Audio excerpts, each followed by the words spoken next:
What's going on, everyone?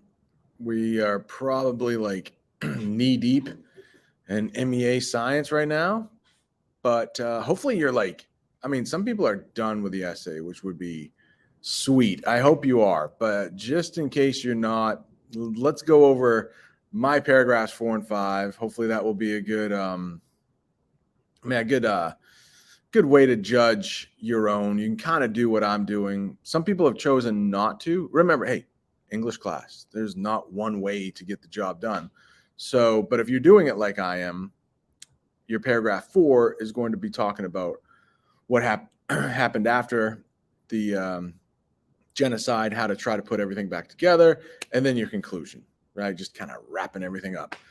All right, let's get into my paragraphs 4 and 5. My first one that we're talking about today starts with since.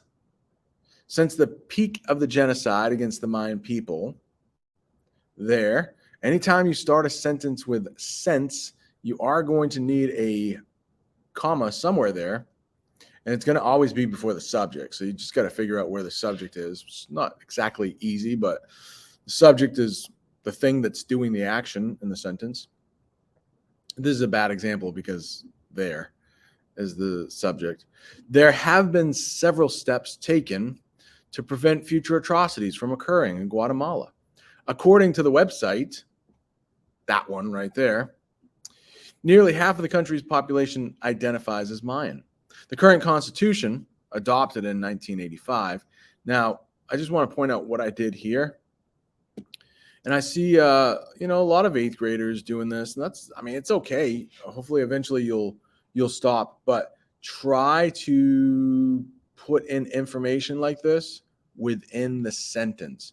So instead of having a sentence like the current constitution was adopted in 1985, and it states, I'm just getting rid of a couple words there. So the current constitution adopted in 1985, you can just put commas in between that and get those little bits of information in there without having to write an entirely separate sentence. Well, the Constitution says it has to respect their rights to use indigenous languages, traditional dress, customs, and forms of social organization. So that's I quoted the Constitution right there. And in the essay, it sounds like fine and great. The Constitution is there to protect. But in my research, I found that there was still, even though nearly half the population is Mayan, there's still a lot of prejudice, racism towards Mayans in Guatemala. All right, in 2016, many years after the genocide ended, so I did it again there. Instead of having two separate sentences, like, the genocide ended many years later in 2016, blah, blah, blah. So I'm just trying to combine sentences there. In 2016, many years after the genocide ended, several Army officers were charged and convicted of the crimes they committed during the genocide.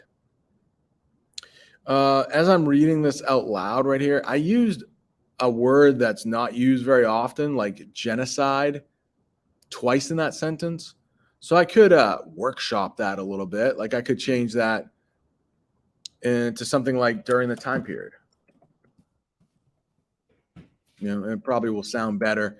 Just when you use those unique words so closely together, if you can find a synonym or a different term for it, it's probably good. I mean, this essay is about genocide, so I will be using genocide quite a bit. But whenever there's an opportunity to use a different term or something, try to take that. All right, here we go. The conclusion. And this is where you have a lot of freedom to kind of subtly put in your opinion. I mean, the opinion that I share in here is not going to be very controversial.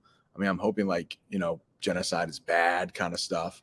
But this is where you're just trying to ease the reader out of your essay. It's hard to understand the horrors that one might face as a victim of the hate that coexists with genocide. But over the course of human history, it has been far too common. I could, this sentence is rather long. I actually could do this. But over the course of human history, It has been far too common. I could do that. Both are okay. I have this, call this a conjunction here. The but, the and, the or, those are conjunctions, and I had a comma there. It's grammatically correct, but it might just look a little bit better this way. Literally, there's no right answer. I mean, both are correct. What I had before and what I have now. The crimes against the Mayans is just one example of how horrible a group of people can be to another group of people. What happened in Guatemala wasn't the first genocide, and it certainly won't be the last.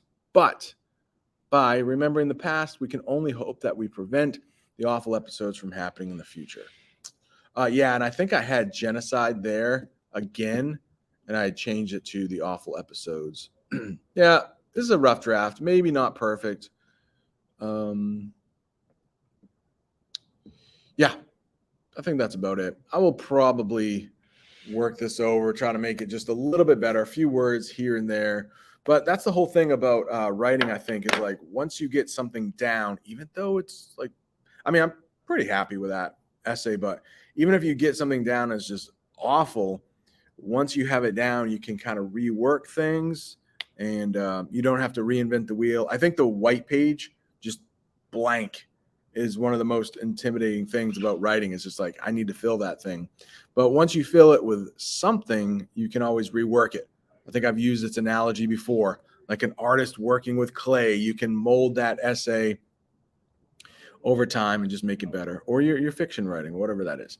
All right, that's it for today.